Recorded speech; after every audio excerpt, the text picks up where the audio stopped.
Good afternoon, everyone.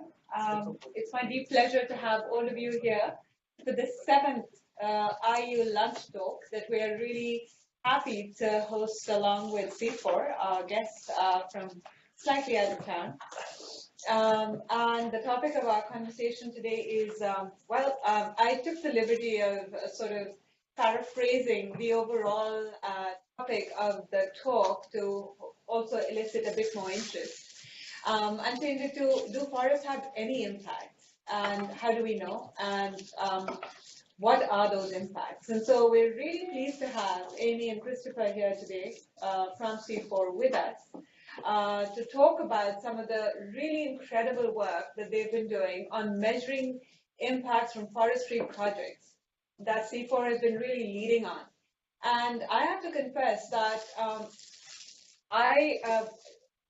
the IU was co-hosting an evaluation event with NORAD in last October, and in preparation for that, I ended up reading this entire volume of fantastic studies that employed GIS data, randomized control trials, to then understand whether forestry programs, including REDD+, were making impacts on the ground or not.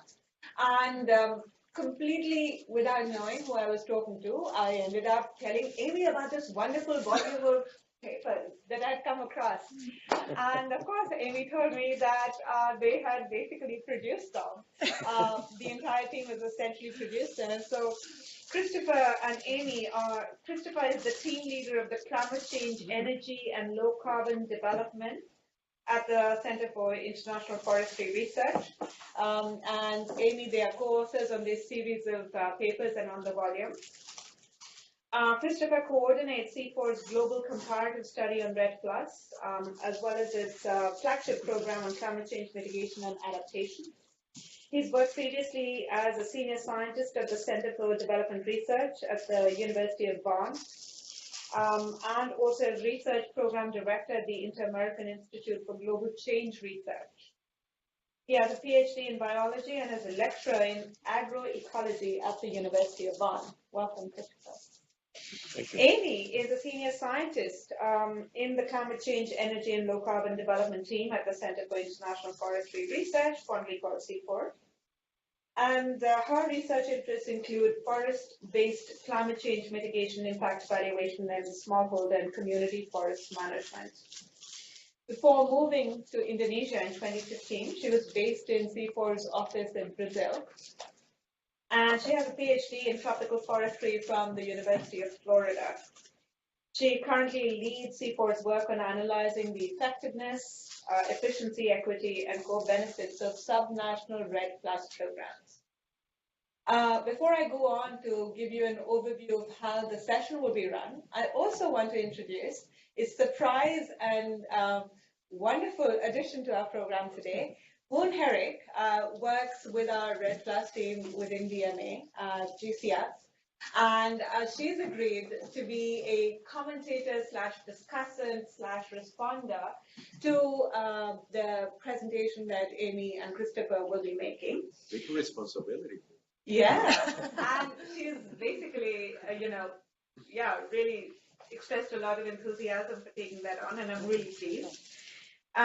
Moon has 3 years of work experience plus a very rich academic background in physical geography with a focus on forestry, and particularly REDD+. Moon graduated from the Department of Human Geography at Lund University in Sweden, and also from Wesleyan. So her research area, specific research area interests include sustainable palm oil supply chains and results-based payments for REDD. So welcome, Moon, and we're really pleased to have you here. The way this session will run is first, please tweet, spread the word, etc. The handle is GCF_eval for all those who are tweeting. Please spread the word about IU Talks. IU Talks are one way for us to get really interesting people who are working in the area of climate change, environment, development, evaluation, research, learning, and to foster a dialogue. And we're not committed to any specific line of thinking, our main objective is to foster a dialogue and to get people to question more and to think about evidence and what constitutes high quality evidence. Because that's the transition that we want to see within GCF as well, to then have good high quality evidence be informing our strategies and programs. In keeping with that, we host these talks every month, and we invite you to come and give us suggestions, co-host these talks with us, and invite people on our behalf to come and do these talks with us. Keep the sandwiches coming. Excuse me? I said keep the sandwiches. Oh, yes, and sandwiches are definitely there. If nothing else, that's hopefully is incentive. We'll hopefully get to a Friday afternoon session sometime and also provide wine. But for now, this is where we are. So the conversation will be about Christopher and Amy will divide their time and speak for about 20 minutes in total. Then we'll have Moon come in for about 5 to 7 minutes. Then we'll have about 25 to 30 minutes of Q&A. I'll essentially curate the Q&A, but I'm going to encourage you to ask questions, to have a dialogue and or a conversation. Yeah. And this is being webcast. We'll also provide a link to this talk on our website, and we are very happy to share the link with you should you want to share it with other people as well. With that, thank you so much, Christopher, Amy, and Moon, and over to you. Okay. Well, thanks a lot for this wonderful introduction, and we're really pleased to be here and very excited to be here, and we look forward to the discussion.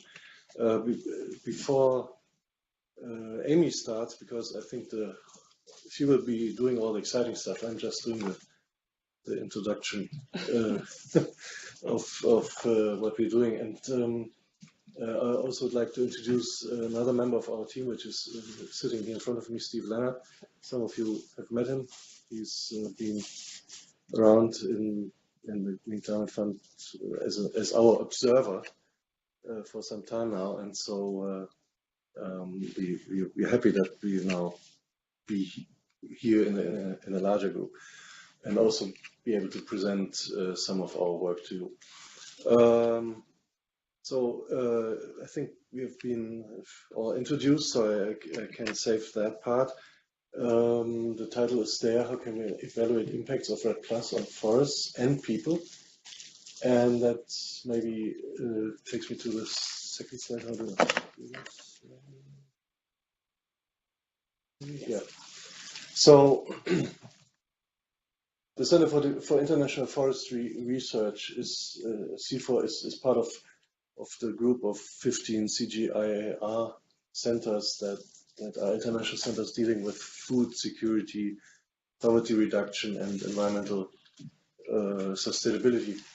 And so there are two centers actually dealing with forests, and like CIFOR, and for agroforestry, like ICRAF, or the World Agroforestry Center in Nairobi.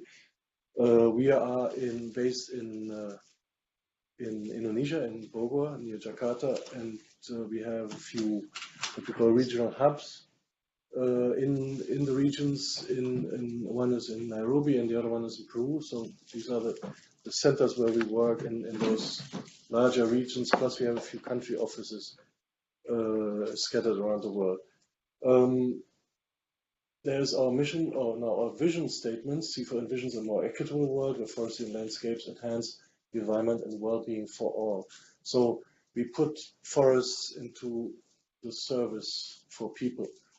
And these 6 photos exemplify the 6 thematic themes we have. And that also show that we work on forest and human well-being, sustainable landscapes and food, and particularly the role of forests and in these landscapes, and food production and food security, equal opportunities, gender justice, and tenure. We work on climate change, energy, and low carbon development. That's the team I'm heading. And then we also work on value chain, finance, investments, and forest management and forest restoration. So these are the 6 teams that CIFOR is basically organized in terms of the science part. We have also support teams, of course, and so that's the big portfolio of CIFOR, looking at forests and how they can be made useful in productive and sustainable landscapes. And one of the largest activities we are doing in the climate team is a global comparative study on REDD+. As you can see down here on the right in the timeline, it's something going on for the last 8 years. We are in the third phase now. We have a lot of good funding support from NORAD, from the Norwegians. We had a lot of funding from Australia. We still have also funding from the German Climate Initiative Program and a few other donors, USAID and the European Union and so on. And the idea is really to work on REDD+ in a comparative fashion across a number of countries to support REDD+ policy arenas and practitioner communities with knowledge that they need to implement REDD+ in ways that we characterize as 3E+ or triple E+. Effective, they should be effective, they should be cost efficient, they should be equitable, and they should provide the core benefits that REDD is supposed to produce. And so we are not implementing any REDD projects ourselves. We're looking at how countries and how project implementers go about it. And the graph shows you the distribution of work into 4 modules, and a 5th module on the right side, which is basically the dissemination and partner engagement. So the modules are, number 1 is looking at national policies and global policies and how they are being implemented in countries, readiness processes, national discourse about REDD+, or media discourse, and policy development. Module 2, which is what Amy is heading, is the assessing of the performance of subnational REDD+ initiatives, and increasingly more also looking into REDD+ initiatives as such. And Module 3 looks at the whole area of monitoring, measurement, verification, and reporting of the outcomes. And Module 4 is where we integrate or we look at how REDD+ is integrated in the larger landscape development problems, the links to adaptation, and so on. So this is in a nutshell what we're doing. And so basically, Amy will give you a little bit of insight from Module 1 and then mostly from Module 2. And the next slide shows you where we are working. So these are 15 countries that they're not equal in terms of that we do the same level of work in all those countries, because they also reflect different donors and different interests in each of the countries. But mostly we have a good comparative basis from working in all those countries. And you see we cover all the 3 tropical continents. And with this, I think I should hand over to Amy. The floor is yours for the rest. Sounds good. Great. Thank you so much for having us. And what I'll do for the rest of this presentation is to try to delve in a bit into our impact evaluation work at the national and subnational level, to really give you a taste of the kinds of different methods and approaches that we've been exploring since 2010. So you can see we work in many countries nationally and at the national level in terms of analysis, but I wanted to give you a taste of some of our work from the Brazilian Amazon in Brazil. And I think all of you know that Brazil, I mean, you see it right there, that big peak in the middle was deforestation in 2004 that reached an impressive 27,000 kilometers squared of deforestation in that year. And you can see that since Brazil was extremely successful in bringing that deforestation down. Yes, there's been an upswing since 2012, but it doesn't even begin to compare to what it was in 2004. And so I think we can say that this is an example of transformational change in the land use sector. So many researchers have been looking at this. Why was Brazil so successful in reducing its deforestation, especially given, the massive business interests of soy, cattle, road development, hydroelectrical dams? I think, Brazil continued to develop in this period. So how did they bring deforestation down? And, I think research has really converged on about, 3 main factors. One was the enforcement and monitoring capacity of that country. It's impressive. The real-time satellite information that was coming in, along with very strong environmental policing. The second thing was the beef and soy, not only the variation in prices, including a bit of a decrease in prices in the period, which made them less lucrative, but also some supply chain commitments in those sectors that really were looking for sustainability on the ground. And then third was the very active presence of civil society in influencing government and in influencing these big businesses to change their practices. So CIFOR and CIFOR scientists have been also looking into some of this, and I wanted to give you 2 examples of work that's been done, particularly on the enforcement and let's say called the naming and shaming, or blacklisting some of the municipalities that were deforesting most. So this paper is from a special issue in +1 that came out in 2015. And this is Jan Borner. He's an associate with CIFOR. He's based at the University of Bonn.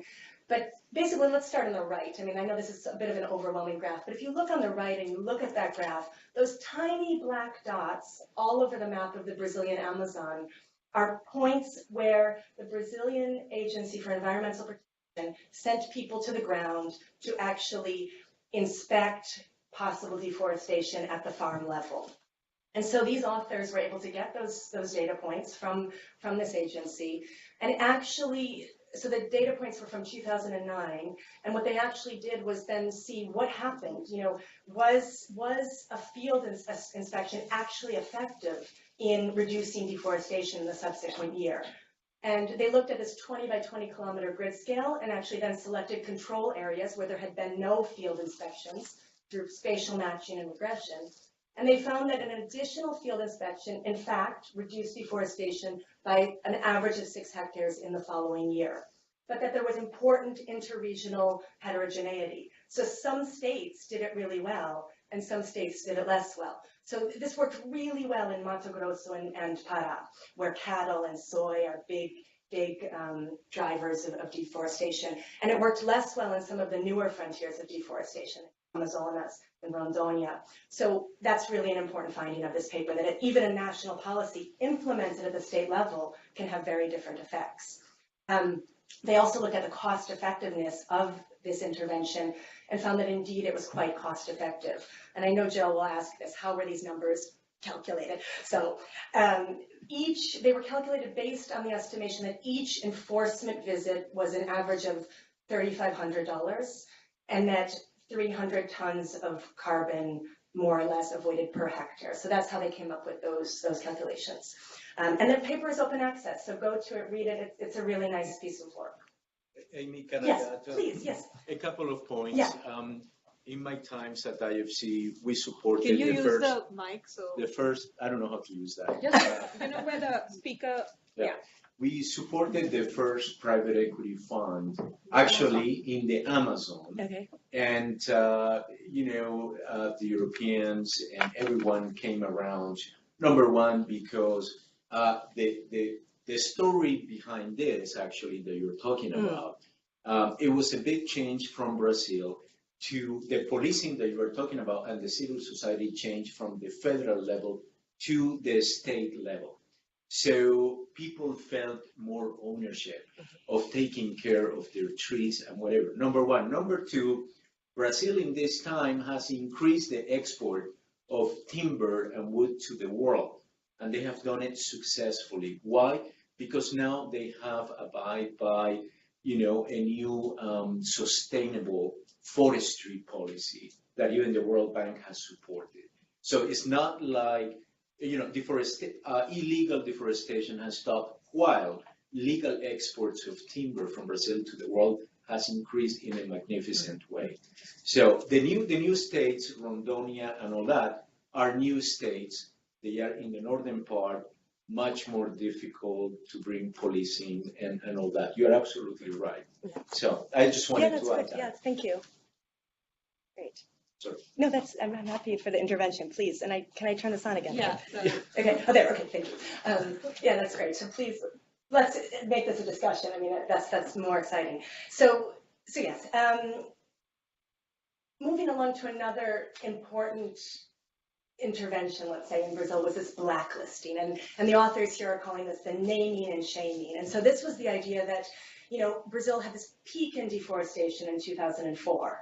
Well, at the end of 2007, basically the government identified this 36 municipalities or district level that were responsible for most of the deforestation.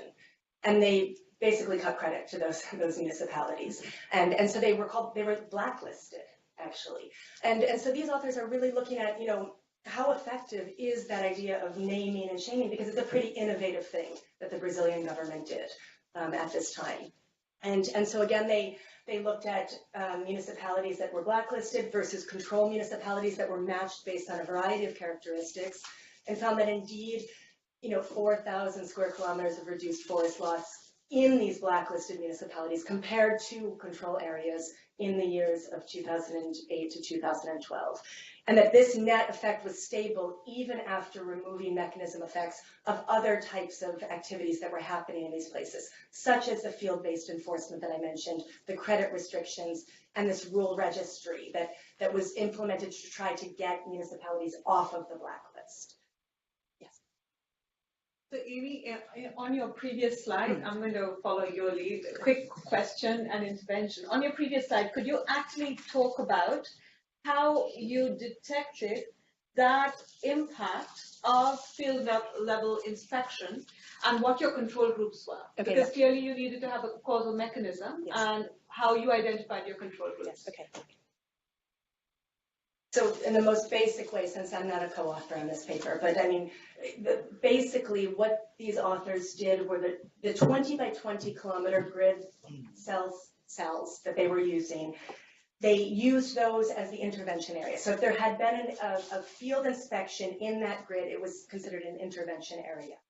And then they matched those areas based on a variety of variables, including distance to road, forest cover, things that could affect the area in terms of deforestation that would go beyond a field inspection. And really interestingly is that they didn't select neighbors. They actually created a buffer around the area of 8 grid cells of the same size so that no control area could be that close to an inspection area to make sure that there were not spillover effects.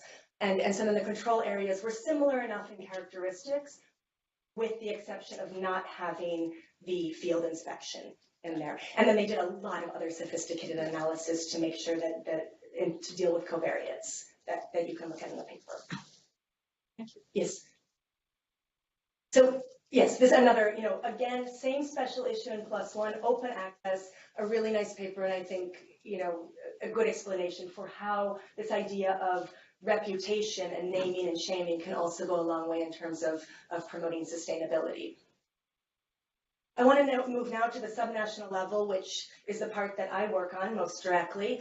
So I have even more passion for this work. I also love the national level work, but this is also really interesting. I've been involved since the beginning of this work. It started basically in 2010. And the motivation here was that, as you all know, with the Bali COP in 2007, there was a call for REDD+ demonstration activities. And so right after that, hundreds of REDD projects and programs started to emerge. And as researchers, we said, wow, this is a great opportunity. We should be there at the baseline of when these programs and projects are starting so that we can assess their impacts over time. And so we ended up in 2010 selecting those 22 programs and projects that you see above. And they were selected in 6 countries, so Peru, Brazil, Cameroon, Vietnam, and Indonesia. And we chose those countries mostly because we either had a CIFOR office there or a research presence. So we had already experience in those countries. And then the initiatives that we chose were those that had already a site area defined. So they knew where they were going to be working. but no interventions had been applied yet. So you could call it a clean slate, a good baseline for conducting this kind of impact evaluation. And then at each site, we worked with the proponents. So those could be governments, or those could be NGOs who were leading these initiatives. And we collected information on 15 potential intervention villages and 15 potential control villages on a bunch of variables. I think it was 22 variables, ranging from tenure security to area to forest cover to the presence of local institutions and all kinds of variables. And then we did a matching. So then we chose 4 treatment and 4 control villages per site. And then once those villages were selected, we sampled 30 households in each of the villages. And that's where we got this sort of total sample of 6 countries, 22 initiatives, 150 villages, and 4,000 households. And then, of course, we followed the before-after control intervention design, which is a quasi-experimental design, to really understand if we could, what impacts we could attribute to the REDD+ program or project.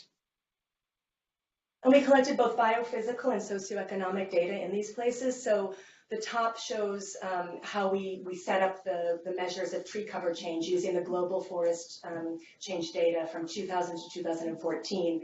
We looked at both higher scale, so the full site level, as well as the village level in terms of tree cover change. And in this one, we decided to do a before-after and a before-after control intervention because, the classic reference level is really the before-after. And so how do outcomes change when you look at a different scale? How do outcomes change when you look at when you incorporate a control? I mean, these are really actually important methodological questions to be asking. We also complemented that with socioeconomic variables collected through really detailed livelihood field surveys in 2010, before the interventions had started, and 2014, after they had started. So some of the findings. This is the paper that Jo had mentioned in Oslo, and I was so excited that she liked it so much because we also really like this paper. This is the impacts of REDD+ on tree cover at the local level. So that's following that design that I showed in the last slide of, the before-after approach is on the left-hand column. The before-after control intervention is on the right. The top is this meso-level, or the site level. The bottom is the micro-level, or the village level. The green means that there was reduced tree cover loss at that site. And so what you could see is actually the outcomes maybe are not so different, yet in a way they are. I mean, if you look at the difference between the top left and the bottom right, if you just look at the site level in a before-after classic reference level kind of way, you could assume relatively poor or average performance of REDD+. When you start to look at that bottom quadrant, performance actually appears better in analysis with controls and at the village level. And a lot of that we conclude is because actually treatment intensity is at the village level and not necessarily at the site level where there's a lot more heterogeneity. You may not have the incentives or disincentives being applied, across the full site area. Again, that paper is available, open access. Please look at it, send comments. I mean, we want you to be reading this work and giving us feedback on it as well. This is work in progress, but this is then looking at the other side, the income sort of impact. So the impacts on people's livelihoods and income. And what this is showing is on the vertical axis, you have change in household income between 2010 and 2014. So it's the change. Blue are the control villages, red are the intervention villages. And essentially the results show that, the red impact on household income is small compared to other causes. In Brazil, household income went up between phase 1 and phase 2 in general. That had nothing to do with REDD+. In Peru, household income dropped, and it had nothing to do with REDD+. The only place where there is some sort of signal is in Cameroon, and that's where you see that income, in fact, did decline, and it declined more in the red areas than in the non. So that's a result that we're exploring. But, REDD+, and this is what we've learned over the course of this work, REDD+ is not one thing. And I think we had actually the nice idea, and I'm really so glad we did this, that in the second phase of work, we characterized all interventions that were happening in the study villages that were in some way directly or indirectly designed to protect or enhance forests, whether they were being implemented by the REDD Plus proponents or not. And I think that was the most important thing that we decided to do, because in the end, we were able to identify this basket of interventions that forms part of the REDD bundle and also complements the REDD bundle. And those, I mean, you can see this, what you might think of readiness activities, the tenure clarification and the environmental education, really working locally on preparing the ground for some of the incentives to potentially come.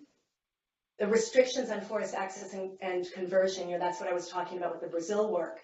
Really importantly, that after the environmental police went really after the large landholders in Brazil, in about 2012, 2013, they started really going after the smallholders. And so we were able to capture that in our sample as well. Forest enhancement at the top right, that's restoration, seedling, enrichment planting.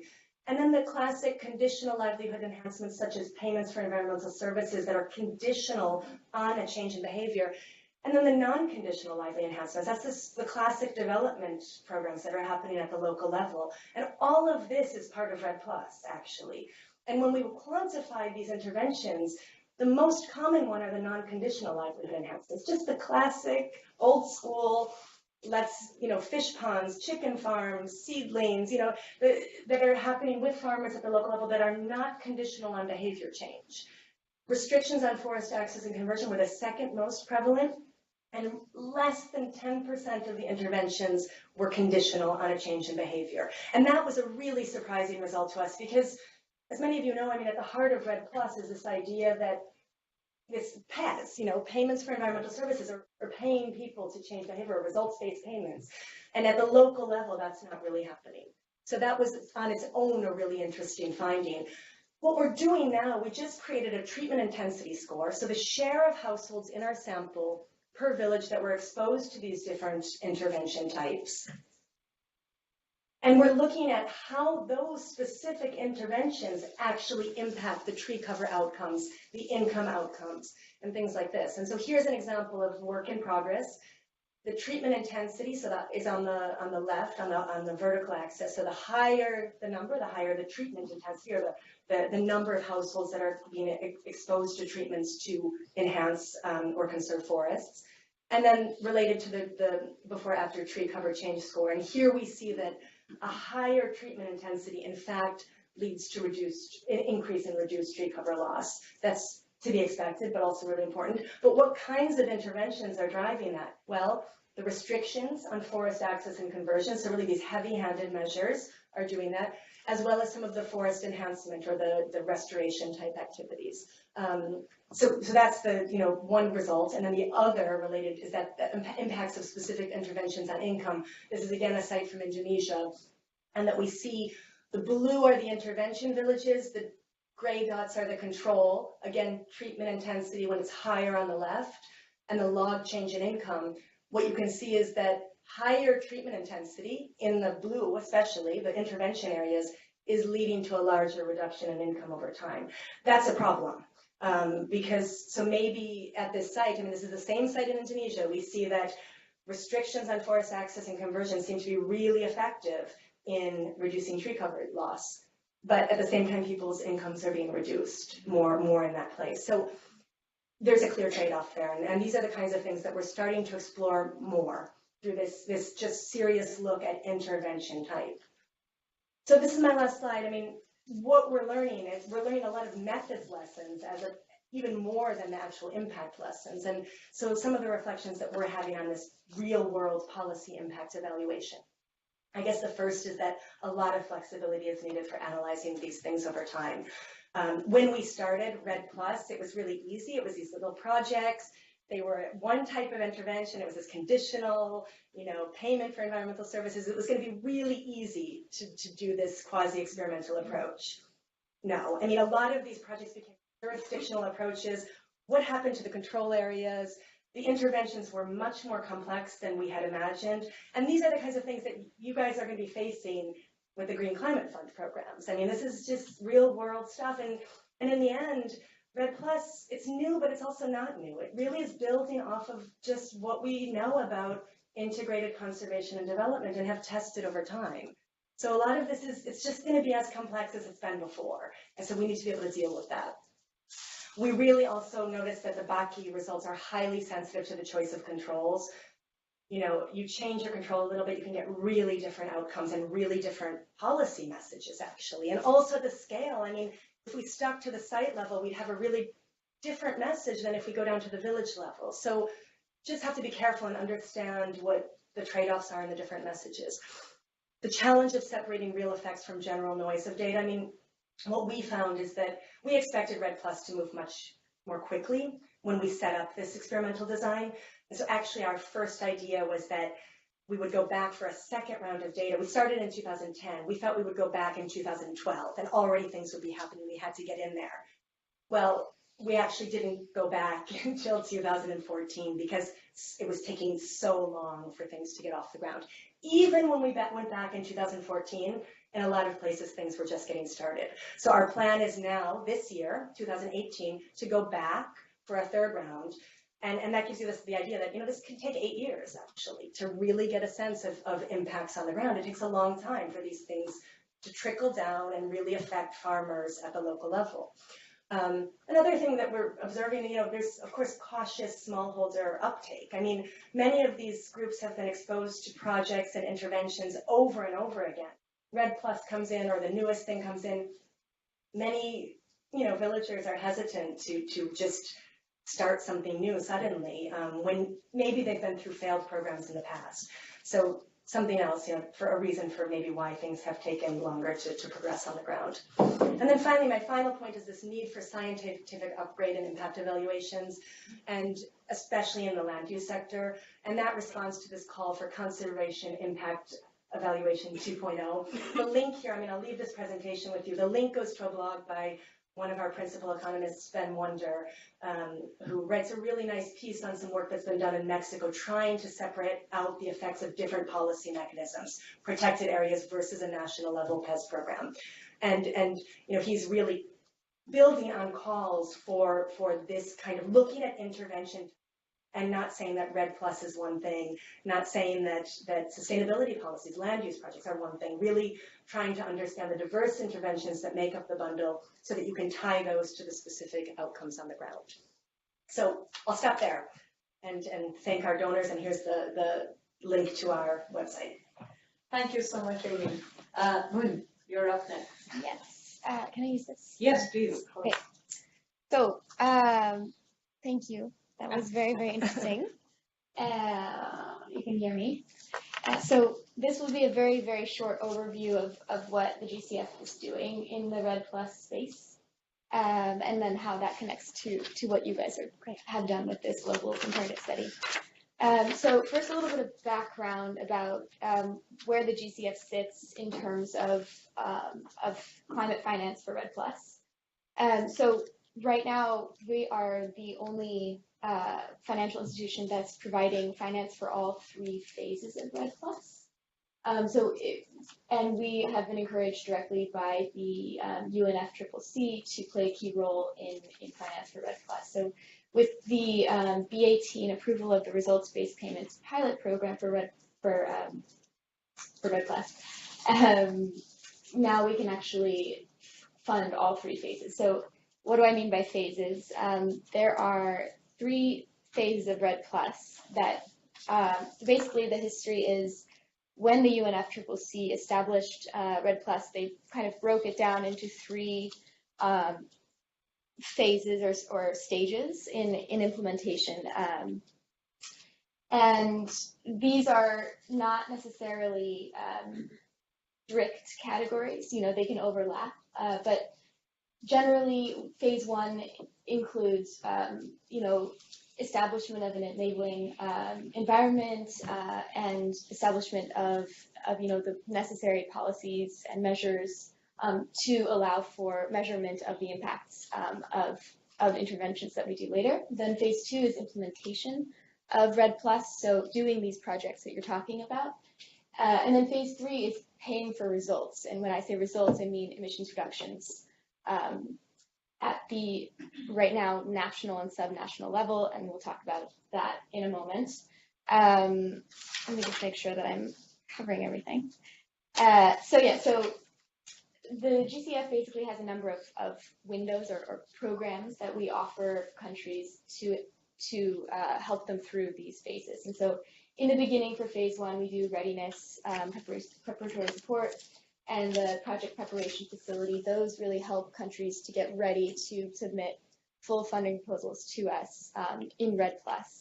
And then the regular project cycle, big funding proposals can include interventions that might fall into phase 1, but generally we could say it funds full projects like the ones that have been evaluated by CIFOR in the study.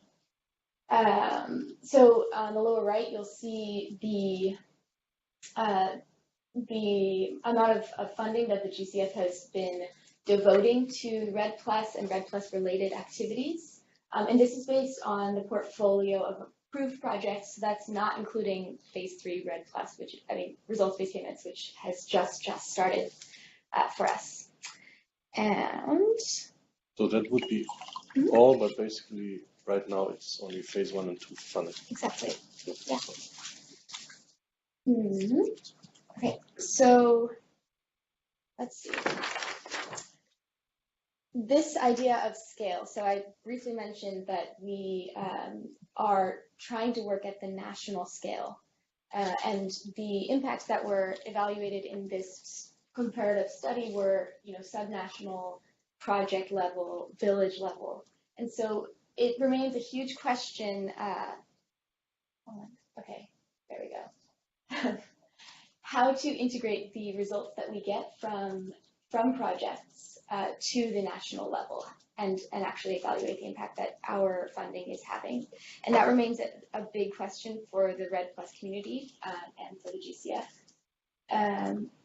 Right now, we are working for the results-based payment pilot program. We only accept projects at the national and subnational level. And when I say subnational, it's one level down from national, either in terms of political boundaries or biomes, those sorts of things. But as we move forward and we start to engage more with the private sector, then we're really going to have to solve this so-called nesting problem of how you aggregate, how you account for the impacts that you're having on the lower, at project level, all the way up to the national level. So how are countries moving toward their NDCs and those sorts of things? So that is a very brief overview of what we're doing. Yes. Thank you, Moon. Should we have a round of applause for our 3 speakers? Yes.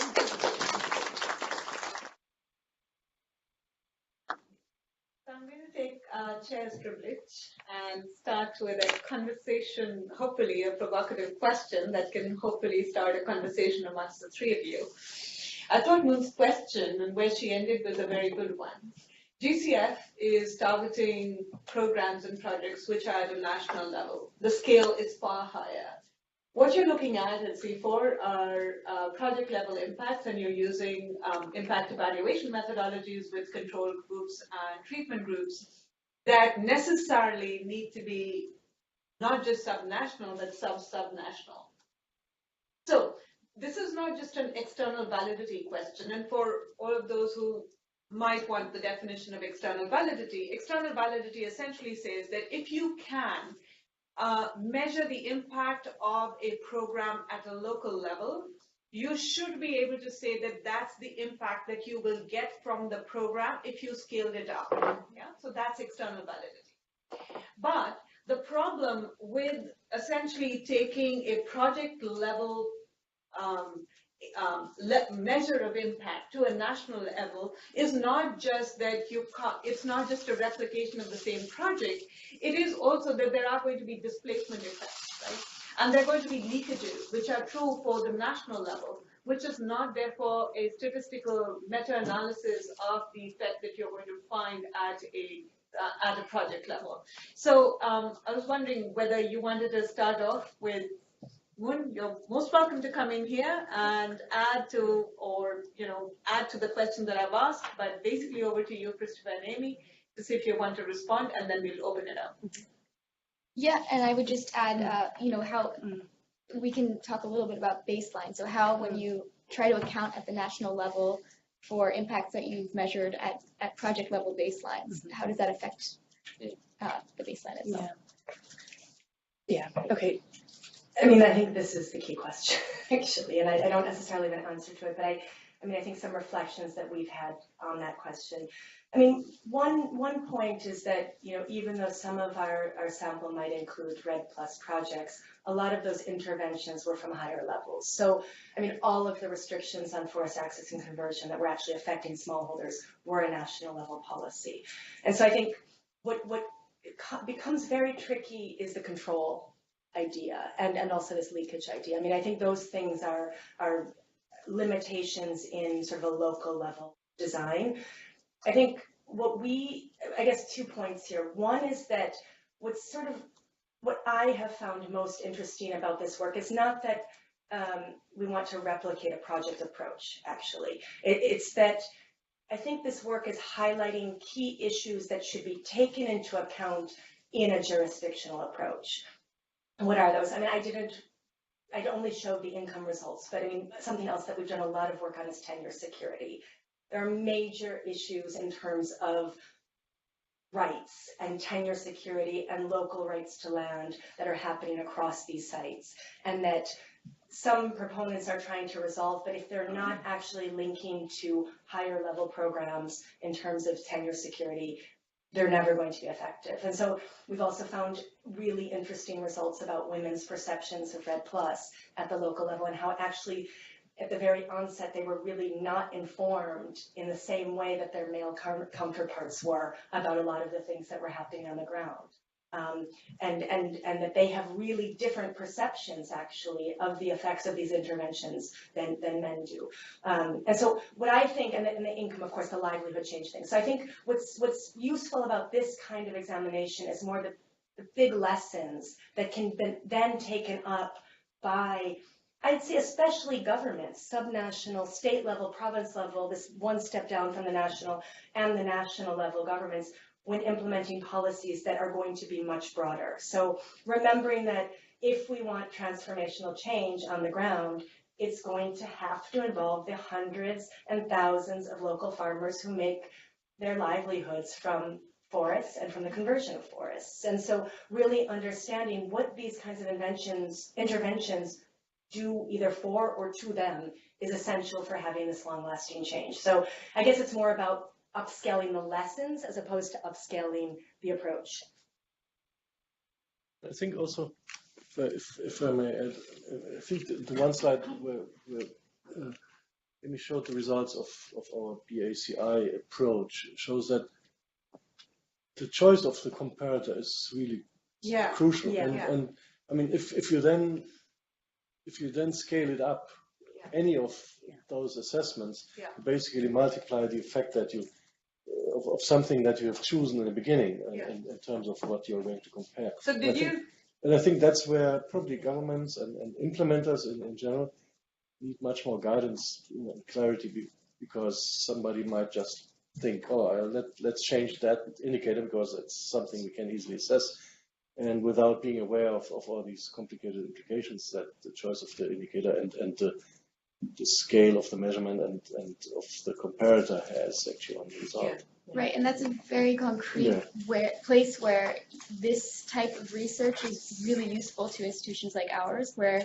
each project has its own indicators, and if you have a study like this which shows you best practices, which indicators really indicate change, which interventions are the most effective, and etc., then you're able to impact the funding proposal design itself, as well as impact the way that we're able to monitor, report, and evaluate the projects as well. I thought there two really important results that stood out for me, notwithstanding the others. Well, first, the effects on income. which clearly means that there needs to be some way for program managers to mitigate those sorts of impacts. But second, also that you found that it was a package of interventions, and the non-conditional package was the one that was also getting you lots of the impact, right? So I think project level work can give you those sorts of insights, speaking to sort of Mun's point here. But I was also thinking, did you look at randomizing the controls or the comparators when you talked about the sensitivity of your results to the choice of controls? And then the second is, what have you started? So does this mean that any national level program that, a lot of our program managers here are looking at national level initiatives, and it's not just in REDD+. And if we wanted to impact evaluate those, surely there are methodological ways to measure the effect of national level programs that can be applied also in the REDD+ case, which moves away from the problem of leakages, such as phased randomization. Right? Yeah. Well, I'll speak to the second question first, and I think that's why I also wanted to highlight that Brazil work, because I think they show that those Jan Warner papers, both the naming and shaming and the field-based enforcement, I think they show a really nice way of doing exactly this, these national level policies, and using secondary data that's not always publicly available, but they were able to access it through negotiations with the Brazilian government, and really, looking at something at scale, but also doing it in a way that you're accountable.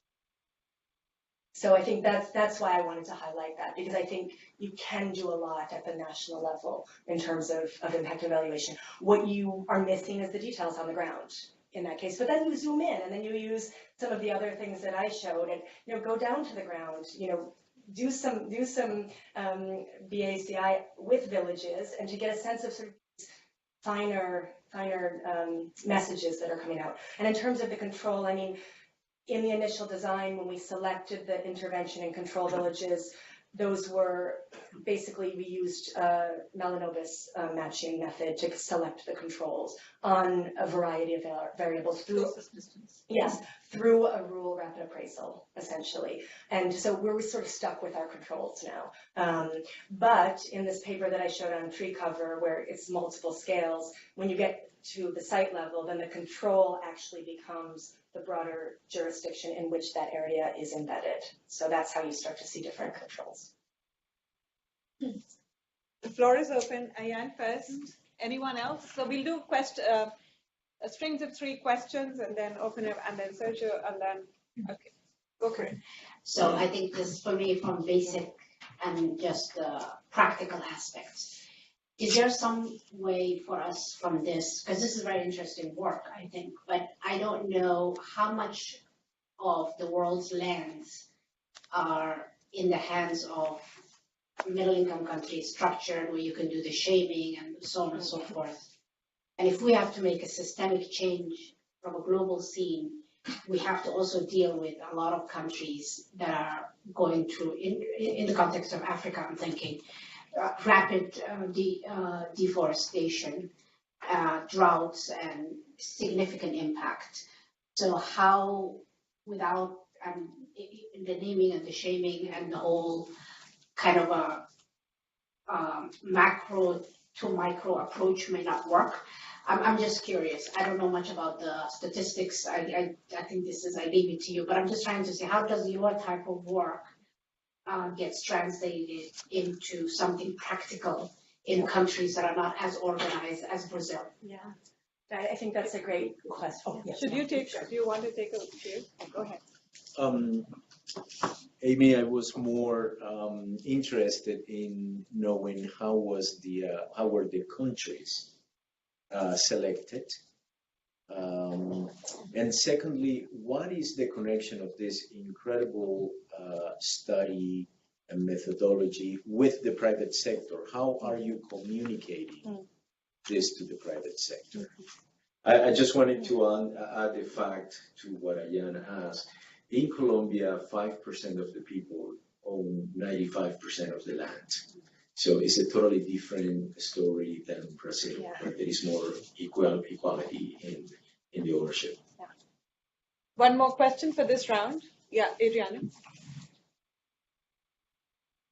Thank you. I'm from Bolivia, and for example, what happens in my country is that there are many laws that applies to the same territory. So I was wondering what the approach would be in that case, because there is no one owner for the same piece of land, and there are superposition of rights and laws, and so it's very complicated to do this, I guess. So what would be the approach? Thank you.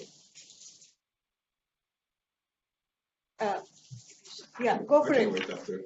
Go for it. Okay. Thank you for the very interesting presentation.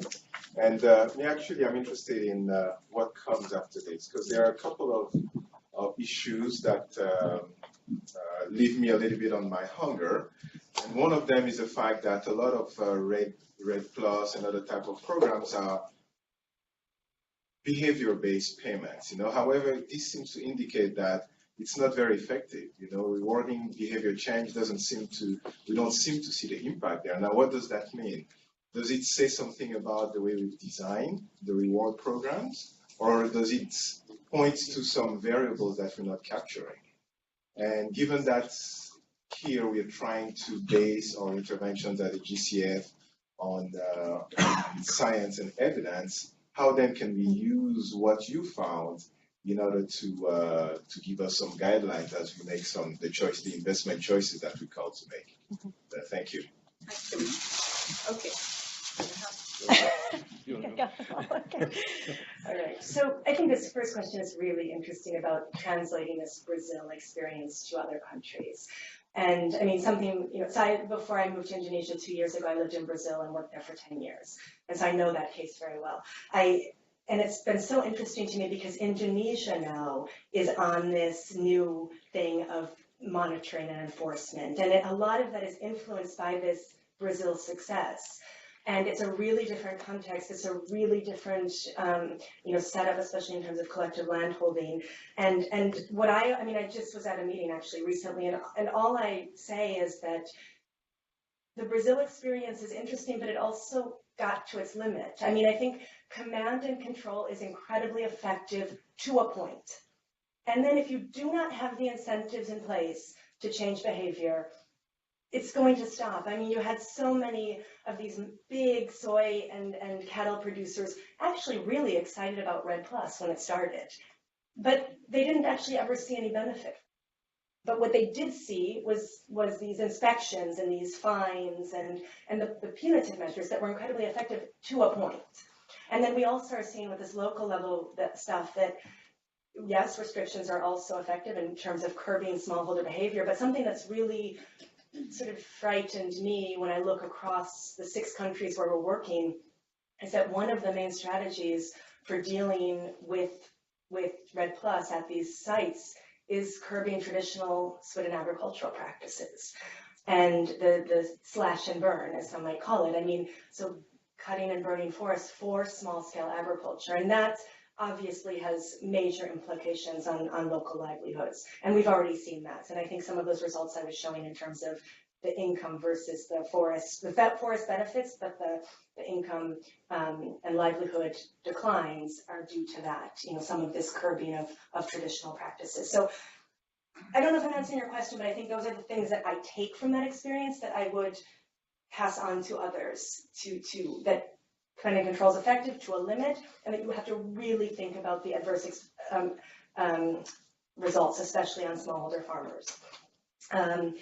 How were countries selected? That was mostly 6 countries that obviously are important in terms of forestry, and at the time one of our major donors is Norway, and those were countries that they were interested in. But actually, even more importantly, they were places where where CIFOR either had offices or a research background. So we were able to build on the work that we had done in understanding sort of a country level presence that we had been building on over time. How we're communicating to the private sector, that's a great point. And we do a lot of private sector work at CIFOR, and especially on sustainable supply chains. We actually have this global landscape forum where we bring together a lot of different groups, including private sector people. But I think these particular results need to be communicated more directly to some of those partners. So you've given me a good idea, actually, to really how these kinds of results could relate to what they're doing, especially in terms of sustainable supply chains. The village level, okay, so the collective rights question, and I think that's something that has been really important in our analysis, because we're working on especially indigenous lands in some of these sites in Peru and Indonesia and even Cameroon, where collective landholding is really the name of the game. And so some of the household level results are actually, not that they're less important, but a lot of the village level analysis becomes even more important. And so that was something that was really important, that we did village level focus groups to get some of these sort of collective understandings about how lands are managed and about how interventions affect livelihoods.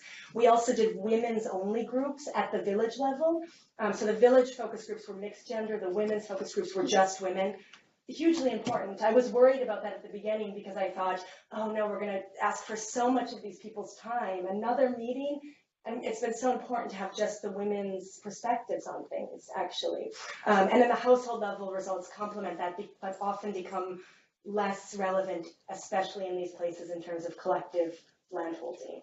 And not fully answering your question, but at least that's how we're drawing on that understanding. And then I think the final question, in some ways this relates to what I was saying about command and control has its limits. I mean, what's been really interesting to me is that, especially this idea of conditional livelihood enhancements and rewards for people. I mean, really, people benefiting directly from conserving forests. I think that's really still limited and needs to be enhanced. I mean, if you're only punishing people and not actually incentivizing pro-environmental behavior, you're just never going to get anywhere, and you're really never going to get by from local people. I mean, we also asked people, what they thought of these different interventions, and when asking them about the payments for environmental services, a lot of the responses were, the value is way too low. I mean, by the time I leave my house, get to the nearest city, open a bank account so I can receive a payment, get back to my village, I've lost money on the payment. And so I would much rather be interested in, development activities like a freezer where I could freeze my forest fruits and then sell them at a later period in time. I mean, of course, local people have the ideas about what's going to motivate their sustainable behaviors. And I think that's something that, even in the best cases, need to be listened to more, really active participation of local communities in defining interventions, not just responding to them. And I think that's still really missing. Thank you. So Herrick. Yeah. I think moving from direct questions to something like from your studies or, sorry.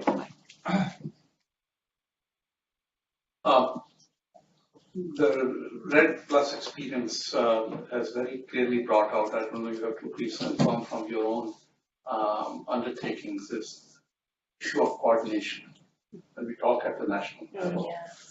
That's it's an overarching kind of a thing which spreads not within the forestry sector, but it goes on to other ministries and other areas. So coordination is being identified.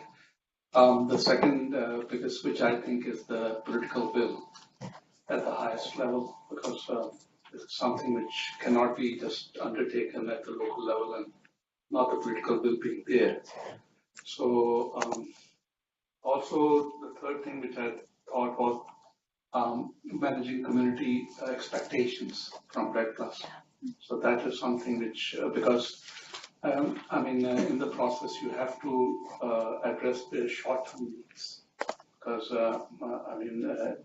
if you have to really go for the bigger goals, you have to really look into the short-term needs.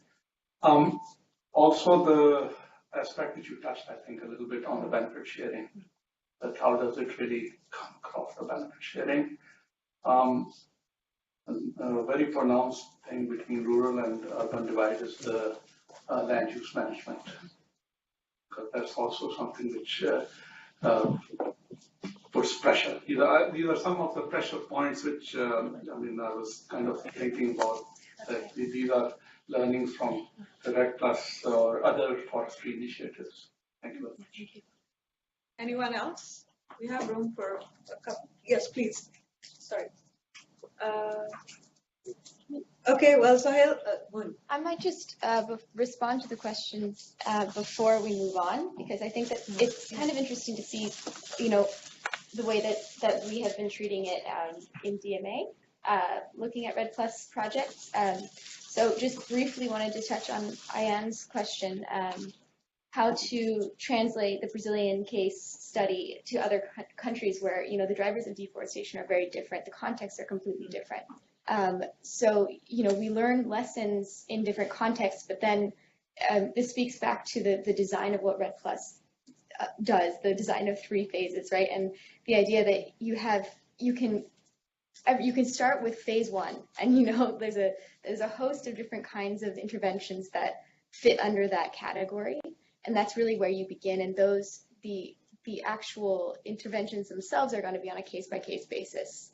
So like in Africa, generally, you're going to be trying to ensure that first and foremost, you're providing a way to increase the return for the local people. So people rely on forests for fuel wood, for example. So you want to give them alternatives. You want to help them get cook stoves that are allowing them to do what they need to do to support their livelihoods in a way that impacts forests less. And so you have to think about the context very much so in each place that you go. Sergio's point, I'll go straight to the second one. How do you communicate with the private sector? So right now, this is a direction that we're really taking hold of this year at the GCF. We're looking at how to engage with the private sector. Results-based payments are a big piece of that puzzle, and SAP is another big piece. So being able to sort of offer off-the-shelf products, like, we could partner, for example, this is just an idea floating around, partner with, really well-reputed agencies in the field who, for example, are very, very good at capacity building in enforcement, law enforcement, for example. That could be one way that we can really step up the potential to impact countries. So, also a lot of work with a lot of ideas around how to engage with the supply chains is something that we're dealing with a lot this year. So that's very exciting. Adriana's question about what's the first step for somewhere like Bolivia, where land tenure is really unclear. You start with policies and measures clarification, like that's where you start. So that's phase 1. So it's going to be really different in each context. And then the fourth question by Kabishi, one way that we really think about this is to connect communities to bio-businesses. So this is another way where, like the results of this study show, right, you do have to think about individual and families and community livelihoods. So like one really nice example of the way that we've done this in our portfolio was our first funding proposal approved, FP001, which is by Profinante in Peru. And basically it was, a lot of the interventions were connecting, local bio businesses to markets, to financing things like there's an ice factory now. That's a perfect example. And so that does 2 things. That helps with, nutrition in the villages because they're able to eat non-salted fresh fish, 1. 2, they're able to get more of a return on investment, or, they get more money for each fish that they bring to market because it's fresh, it's not salted. So things like that are things that you really have to think about when you're investing in REDD Plus. So I wanted to just... And did you want to also take the chance to respond to Sayed's question before I did, except I forgot exactly what I was going to say, so you should probably Okay, go for it. So, Amy and Christopher, did you want to come in on Sahil's questions? I mean, multiple parts? You can do the more specific answers, but I wanted to say one thing about the benefit sharing and also the conditionality. Could you come closer to the the mic? I should talk to the mic. So about the benefit sharing and the conditionality. I think some of it really raises the question whether the conditionality has to trickle down all the way to the household in we are talking about, or whether the conditionality can somehow and at the country level. So the country gets paid for results, but when what they do with it, or whether they realize they have maybe even actually do more than what they get just out of the REDD Plus in order to address all these rights issues and equity issues down there in those underdeveloped communities. And that might be just unconditional, normal, so to say, development interventions, and that have, at the end, the same effect, but that somehow the conditionality is decoupled from the international process, where it still holds, but it does. But the country takes the responsibility and says, look, we want to develop that region on our own, and the REDD Plus funding is just a little bit of a surplus we're getting into our budget for that. But we take much more money in our hands than we get out of this. That's just one thought. Essentially, focus on the plus of the REDD Plus. Yeah. Right, I mean, I think you hit on three just of the key issues, actually, in terms of what we've even learned about REDD Plus over time. Coordination issue, the managing community expectations, and this idea of benefit sharing. In some ways you said it all, actually, but I think that one thing I'd like to add is that this sort of the coordination issue, it's not just the issue of horizontal coordination between ministries, but also this vertical, and I think that's even more challenging, how to really engage state and provincial and district level governments in these conversations. I'd say Brazil, for example, did a really nice job of the horizontal coordination, but the vertical is in some ways more problematic, and the states in Brazil actually formed sort of their own coalition to try to lobby the national government for things, and there was a lot of resistance between the two levels. So there's a lot to really understand there, and how to really engage subnational governments in these processes, which is not so easy, especially with REDD Plus and the UNFCCC. That's really for national level work, but the action's happening lower down. So how do you bring in these local and subnational governments in an effective way? Can I? Yes, please. Sorry, I've exhausted my quota of questions, but for selfish reasons, I need to come back to, because I had the portfolio management here. So for me, the challenges in monitoring. Because we are taking the monitoring on the reverse side. We are starting in the project cycle from the project completion report, and then kind of working backwards. So where do you see the challenges in monitoring, even though it's on evaluation? I'm just it's anything and everything.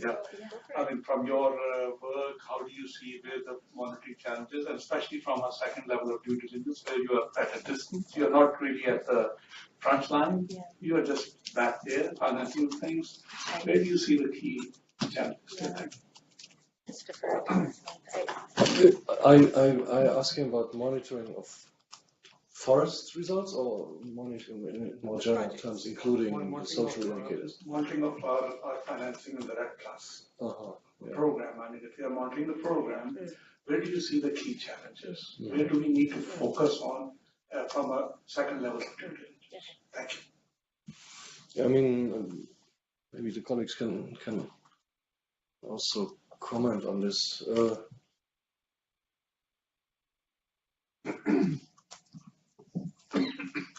I see a lot of good efforts in monitoring in some countries, and in others, obviously, it's lagging far behind. And I think it's sort of related to the question where you want to put your investments. So you want to put it into the sort of low-hanging fruits, the country that have advanced policy systems and where you can quickly implement something, but that may not be the countries that have the largest forest area to be protected. Or whether we want to invest in those countries with a large forest area, like in Africa, and then you're in for a long story, because you have to basically upgrade the whole system. It's not just that REDD Plus could exist in a bubble of good governance when the good governance is not there in the whole country. And I think that sort of it takes a bit out of the question of monitoring itself. It's more a question of where you want to invest and what you want to achieve in which time. How equitable you want to have these results, or how quickly you want to see effects in a few countries maybe, and don't worry so much about the others. I think it's a political decision at the end. On the other hand, when you talk about monitoring itself, then I see we're working a lot with simplifications still, because we basically baselines and reference levels are always, they're simplifications. In a way, they're cartoons of the reality. And when we go into what we're doing now, for example, we're trying to understand forest conversions, what they mean in terms of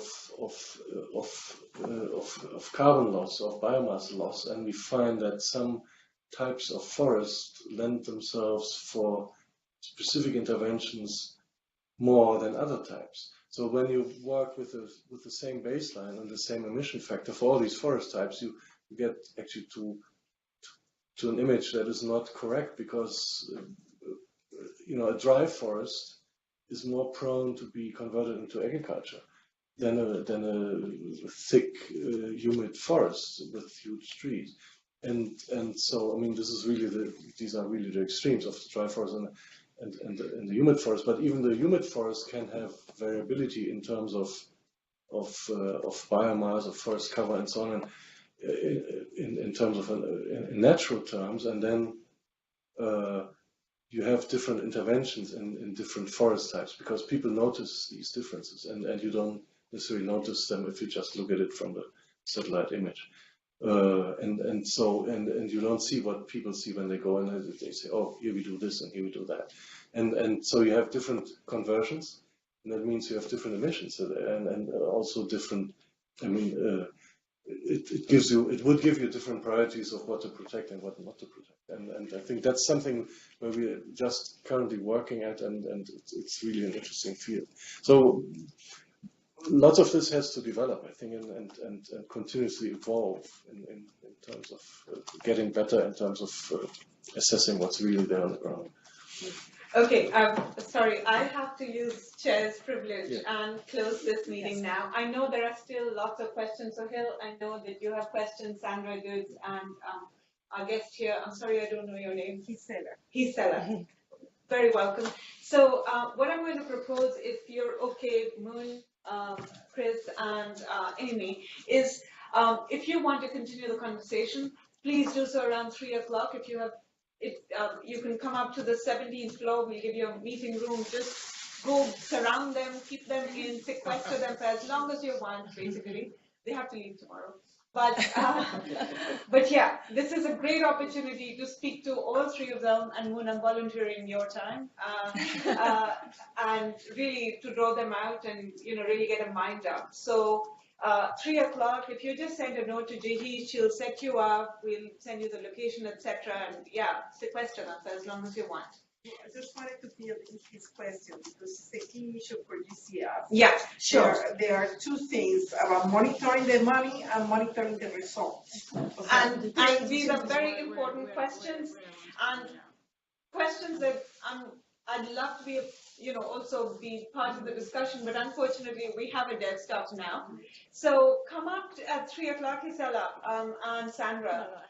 Okay, well, and we'd be happy to. And I also wanted to say we put out some memory sticks, which is basically the library we have of publications on a plus. We are going to leave a few sets of paper products that with you again. Yeah, definitely. So everybody can circulate them as well. And please be in touch. We're not out of the world. But with that, I want to thank Moon. Thank you very much for agreeing to participate and respond and be a discussion for us. And Amy and Christopher, I really appreciate you making the time, the effort, spending the energy, coming and visiting us, and we're looking forward to taking this relationship forward. We're also going to be talking with them about an MOU, and so yeah, we're looking forward to that. And thank you to all of you for engaging with us. Thank you again.